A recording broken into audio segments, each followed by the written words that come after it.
বন্ধুরা পুরো 4 মাস পরে আজকে ভেরিতে এসেছি ডাব খেতে। এ দেখো একটা বন্ধু গাছে উঠে পাড়ছে ডাব। এ দেখো আর চারপাশটা একটু দেখো ভিউটা, আর ওই পাশে দুটো বন্ধু দাঁড়িয়ে আছে। খুবই সুন্দর একটা পরিবেশ। আর এবার ডাব পাড়ুক, তারপরে কেটে খেয়ে পুরোটাই দেখাচ্ছি, দেখতে থাকো বন্ধুরা। বন্ধুরা এ দেখো ডাব পাড়া হয়ে গেছে।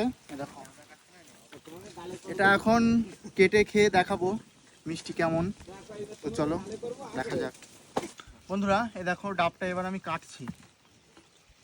পাশে এক কাদি রাখা আছে দেখো।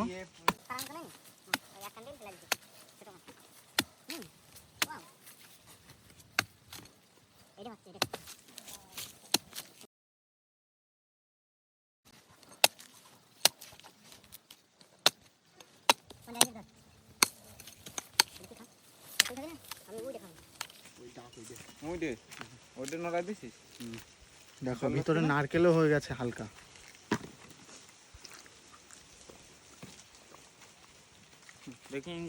দারুণ মিষ্টি বন্ধুরা।